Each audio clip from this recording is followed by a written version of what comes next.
Bonjour Jean-Marc Ayrault. Bonjour Monsieur le Premier ministre. Merci de nous accueillir à Nantes. Vous êtes chez vous ici et nous on est heureux d'ouvrir une semaine spéciale. L'invité de TV5 Monde va faire vivre à tous les téléspectateurs du monde entier pendant une semaine le voyage à Nantes. Ce voyage à Nantes, c'est ce que vous avez voulu, c'est-à-dire de faire découvrir une ville que vous dirigez depuis 1989 et dans laquelle la culture est à la base de tout. Oui, j'espère que ça sera l'occasion de venir découvrir Nantes, apprécier Nantes, avoir envie de s'y installer, d'y travailler, d'investir. La culture a été un élément moteur du renouveau de Nantes, parce que moi, quand j'ai été élu à Nantes, c'était en 1989, vous l'avez rappelé, les chantiers navals et d'autres entreprises industrielles fermaient, et c'était un vrai choc pour la ville, au point que les Nantais se demandaient s'ils avaient un avenir. Est-ce qu'on a un destin encore? Est-ce que cette ville peut sortir de sa grisaille, de son découragement, de sa dépression? Et moi, j'ai proposé aux Nantais, non pas seulement d'investir dans la culture, mais de nous mobiliser, de mobiliser tous les talents, toutes les énergies pour dire, mais allons chercher au plus profond de nous-mêmes où sont nos ressources, où sont nos talents, où sont nos capacités. Et vous voyez, la ville s'est redressée. C'est-à-dire l'art est partout dans cette ville. Et la ville a été en quelque sorte le ferment dans la pâte pour faire émerger les talents, des capacités. Et très vite, nous avons, avec Jean Blaise, qui était mon complice déjà avant d'être à Nantes, j'étais maire de Saint-Herblain pendant 12 ans, c'est la banlieue de Nantes, on avait fait beaucoup de choses ensemble sur le plan culturel, il est donc venu à Nantes avec moi, et on a organisé le premier festival des Allumés. Ensuite, Nuit Blanche à Paris a repris... Ça ne plaisait pas à tout le monde d'ailleurs, hein, j'imagine. Non, on a beaucoup bousculé, mais vous savez, on a mis l'art dans la ville. C'est-à-dire les artistes, aussi bien le théâtre, le spectacle vivant, l'art contemporain, la musique, en invitant une ville qui venait nous présenter ce qu'elle avait de meilleur. La première ville, c'était Barcelone. Mais en organisant aussi des débats dans la ville. Comment Barcelone s'est construite et comment ça peut aussi nous inspirer, nous, pour notre propre développement. Et puis, en faisant découvrir des lieux insolites, des lieux qui n'étaient pas que les lieux culturels, des usines, des entrepôts, des quartiers... Transformer des grues finalement en monuments artistiques. Voilà. Et puis alors, les Nantais se sont pris au jeu et ils se sont croisés dans les rues, la nuit, le jour, et puis ils se sont découverts des capacités qu'ils peut-être ils ignoraient. Ils se sont découverts, au fond, qu'ils avaient envie de l'innovation, ils avaient envie de l'audace. Et puis finalement, ça permet de revenir à l'essence de la ville, c'est-à-dire son imaginaire. Il ne faut jamais oublier que Nantes, c'est un port. Donc une ville qui est ouverte sur le grand large. Et quand on ferme la porte de l'océan, on se recroqueville, on se replie. Et quand vous regardez l'imaginaire de Jacques Demy, par exemple, tous les films de Jacques Demy, qui est un Nantais, vous voyez qu'ils sont toujours dans une histoire qui est tournée vers l'extérieur. Et donc le mélange, l'apport des autres. Et les Nantais se sont dit, mais au fond, puisque Nantes avait aussi la ville du surréalisme, avec Jacques Vacher et Breton qui s'étaient rencontrés, les Nantais se sont dit, mais on est beaucoup plus audacieux qu'on ne le pense, et ils le sont vraiment, et ils le sont encore plus. Et la ville, donc, s'est transformée. Aujourd'hui, c'est le voyage à Nantes, après Estuaire, donc, évidemment, Nantes-Saint-Nazaire, ce parcours au long du fleuve. C'est-à-dire qu'on est dans la nature, et l'art est dans la vie. Oui, et puis c'est l'occasion de découvrir des lieux, de découvrir le paysage. Vous voyez, l'estuaire de la Loire, c'est vraiment notre histoire. Nantes, Saint-Nazaire, le port, le grand large. Et puis, c'est la grande ville de Nantes, la ville de Saint-Nazaire. Et puis, entre les deux, il y a des petites villes. Il y a même des villages qui sont au bord de la Loire. Et puis, il y a ce magnifique paysage de l'estuaire qu'au fond, on connaît peu.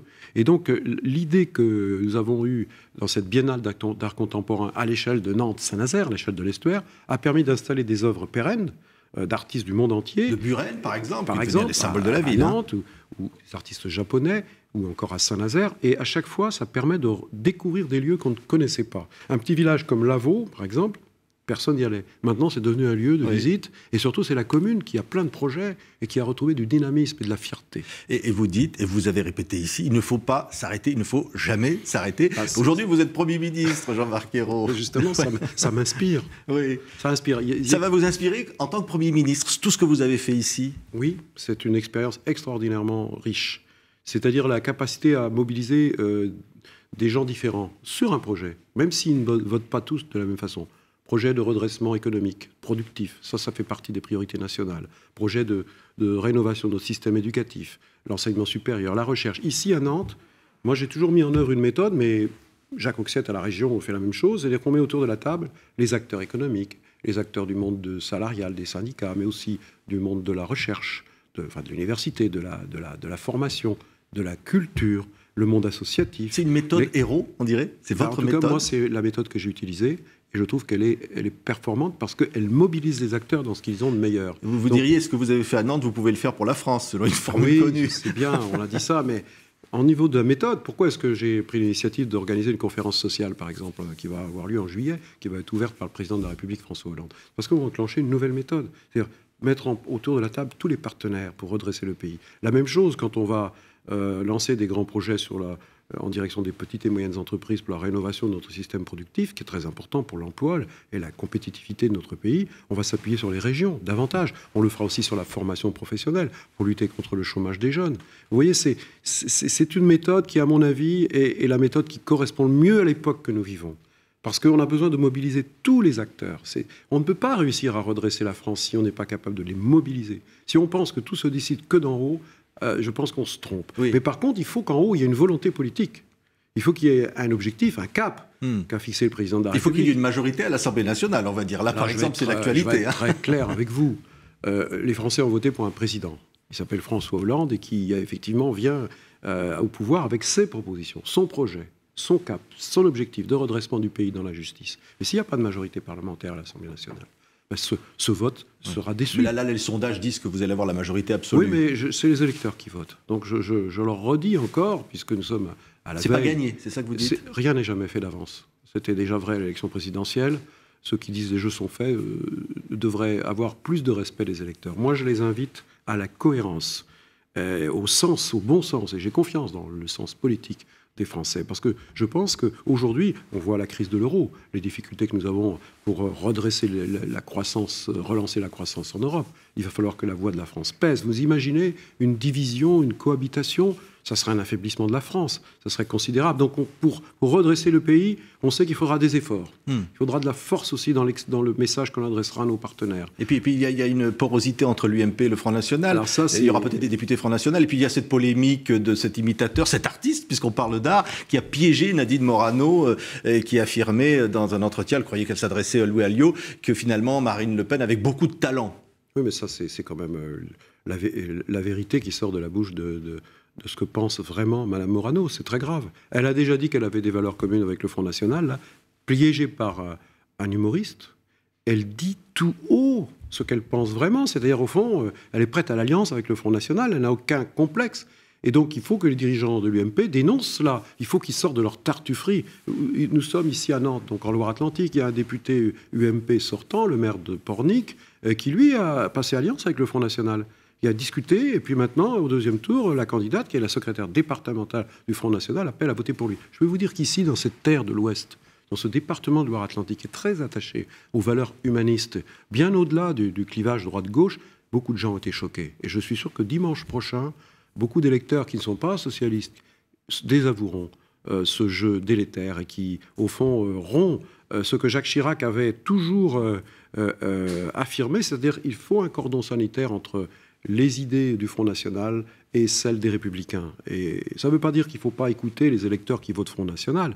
J'ai vu des jeunes découragés, au chômage, sans formation, qui ont dit on en a marre, on vote pour Marine Le Pen. Il faut traiter leurs problèmes, il ne faut pas leur faire la leçon de morale. Mais par contre, aux dirigeants politiques de l'UMP qui jouent avec ça, tout simplement pour garder leur place, eux prennent une lourde responsabilité. Oui, il n'y aura pas, vous parliez de la méthode héros ici à Nantes, c'est-à-dire mettre tout le monde autour de la table, même si vous avez la majorité absolue, il n'y aura pas un État PS. Non, surtout pas. Ça, vous allez ouvrir le gouvernement républicain. C'est-à-dire qu'il n'y aura pas de chasse aux sorcières, il n'y aura pas de règlement de compte. Il faut que les talents, les intelligences...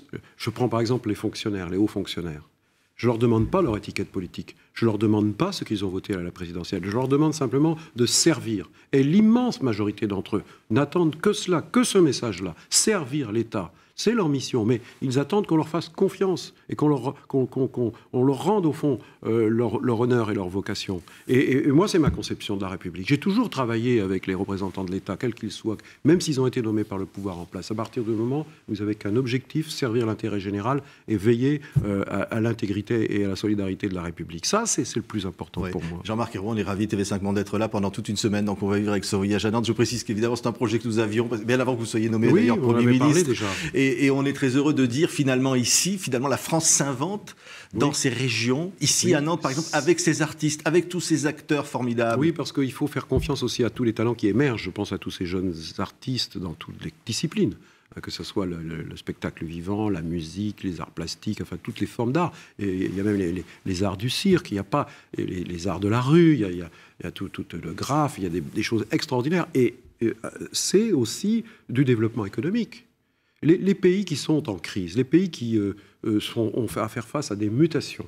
J'étais il y a quelque temps en Allemagne, dans la Ruhr, qui a subi des chocs miniers, chocs industriels de la sidérurgie. Ils ont aussi investi dans la culture, dans l'éducation, dans l'innovation et dans l'art, pour redonner en quelque sorte des perspectives. Et j'ai vu là-bas ce que nous faisons à Nantes, c'est-à-dire un quartier de la création, c'est-à-dire à la fois la culture, la science, la recherche, l'innovation et les nouvelles entreprises et nouveaux emplois. Et l'objectif, c'est aussi de développer une économie qui va créer des emplois. Et la culture, l'innovation, le design, tout ça, ça crée des emplois. Vous savez, quand on investit 1 euro dans la culture, c'est 3 euros dépensés et investis ailleurs. Ça veut dire qu'on va augmenter le budget de la culture? Non, il n'y a pas besoin. Ouais. Il faut simplement de bien redéployer les crédits et pas simplement mettre l'argent dans les institutions.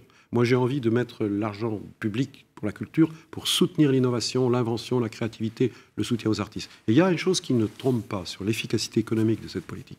C'est au début, quand j'ai été élu maire, le monde de l'entreprise disait « oui, ça fait un peu d'argent public, vous pourriez mettre cet argent ailleurs ». Aujourd'hui, parmi les fidèles soutiens de la dynamique et culturelle de Nantes, il y a les chefs d'entreprise, il y a les chambres de commerce, il y a les chambres des métiers, parce qu'ils ont compris que non seulement c'était un moyen de dynamiser la société, de créer du lien, créer de la fierté, créer de l'esprit d'invention, mais que ça crée aussi de l'attractivité. Et donc le voyage à Nantes, il sera d'abord pour les Nantais, mais je suis sûr qu'il y aura beaucoup de gens qui viendront, pas seulement de France et parfois de très loin, découvrir Nantes. Et nous, on va vous faire découvrir des artistes incroyables ici, parce que pendant toute la semaine prochaine, donc, l'invité de TV5 Monde est ici, à Nantes. C'est un beau voyage auquel on vous convie. Merci Monsieur le Premier ministre, d'avoir été l'invité de TV5 Monde pour lancer donc ce programme et cette semaine spéciale. Merci. Merci à vous.